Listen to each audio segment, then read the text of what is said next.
No niin, moikka vaan kaikki. Tosiaan mä ajattelin nyt kertoa vähän meidän kuulumisia tälleen näin videon välityksellä.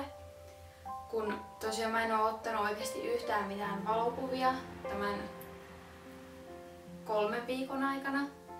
Ja siis sit musta tuntuu jotenkin tyhmältä kirjoittaa meidän kuulumisia niin kuin 3 viikon ajalta yhteen postaukseen.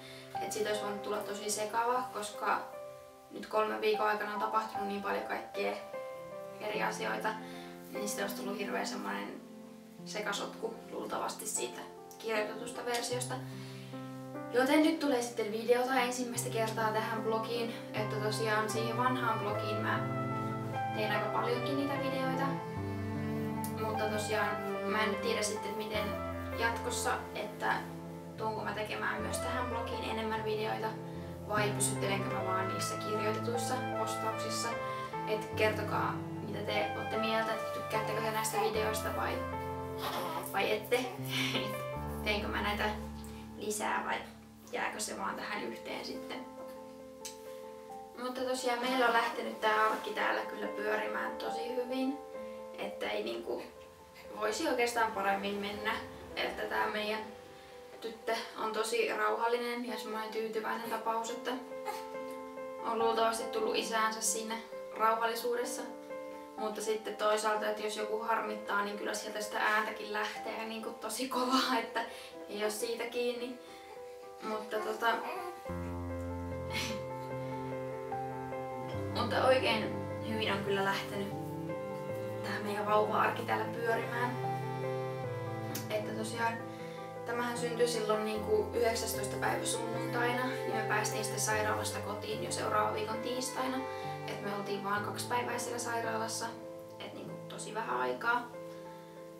Ja Joel sitten aloitti sen isyysloman sen viikon perjantaina.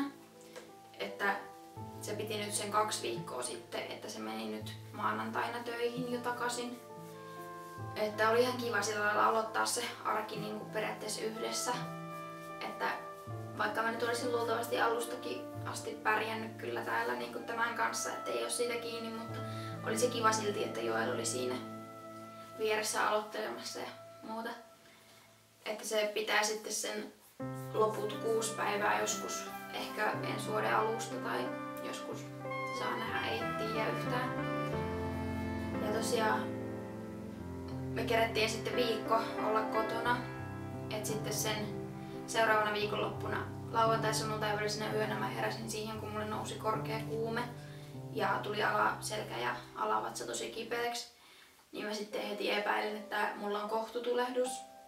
Ja sitten lähdettiin sitten heti siinä aamuna 8 aamulla synnärille ja siellä sitten mun selvisi, että mun veikkaus osui oikeaan, että kohtutulehdushan se oli. Et mä jouduin sitten jäädä sinne naisten tautien osastolla niin kuin muutamaksi päiväksi saamaan IV-antibioottia, että tää vauva jäi sitten mun kanssa sinne. Toisaalta oli tosiaan kurja, kun Joel oli jäänyt isyyslomalle, niin sitten ne muutama päivä meni siihen, että me ei oltu edes täällä kotona, mutta ei voi mitään. Ne on semmosia juttuja, mihin ei oikein voi itse mitenkään vaikuttaa. Mutta Joel kuulemma tykkäs vaan, että sai tehdä sitten omia juttujaan siinä muutamana päivänä, korjata autoa ja muuta semmoista. Ja tosiaan täällä nyt on käynyt sitten neuvolatäti muutaman kerran täällä meillä kotona, että kahdesti käy täällä Seinäjoella niin kuin kotikäynnissä. Että paino on tosiaan noussut tosi hyvin ja tyttö kasvaa kyllä hyvää vauhtia. Pelkästään niin kuin mun antimillani, että ei ole tarvinnut antaa mitään lisämaitoa eikä mitään, että tosi hyvin kyllä. Ja tosiaan nyt sunnuntaina sitten vietettiin ensimmäistä isänpäivää täällä meilläkin, että aika semmoisessa rauhallisissa merkeissä kyllä oltiin melkein kotona sitten vaan.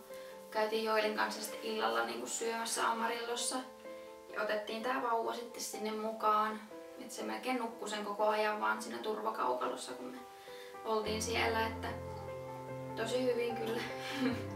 Et ei ole tosiaan mikään este kyllä se, että saa lapsen, että ei voisi tehdä mitään tommosia, että lähtee syömään tai jotain, että ei se ole todellakaan mikään este sille, että on pieni vauva.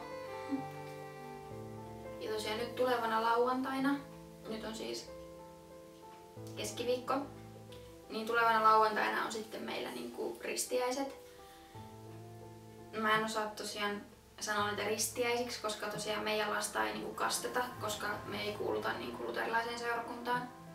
Että se on enemmänkin niinku nimenantojuhla, tai mä niinku pidän sitä nimenantojuhlana enkä ristiäisenä. Mutta tosiaan lauantaina, nyt 15. päivä, hän saa sitten niinku nimensä virallisesti.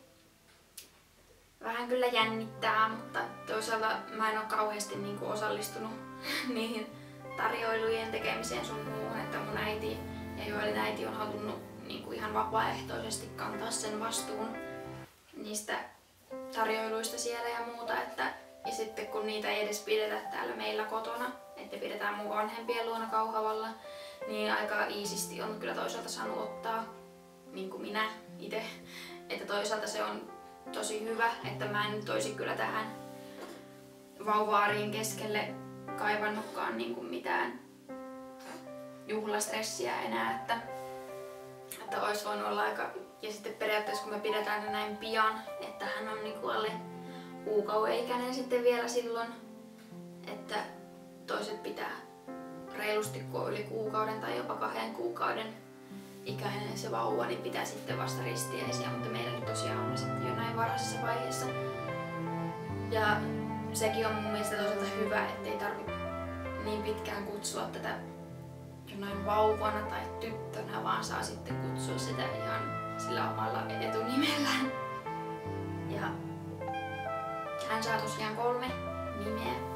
Sitten saatte nyt jännittää vielä sitten siihen viikonloppuun, että mikä se tulee olemaan, mutta tuun sen kyllä blogin puolellakin sitten kertomaan. Ja tosiaan kertokaa, että teenkö mä jatkossakin näitä videoita välillä vai pysyttelenkö mä niissä kirjoitetuissa postauksissa, et ihan miten te tykkäätte. Mutta eipä mulla tosiaan tällä kertaa muuta. Moi moi!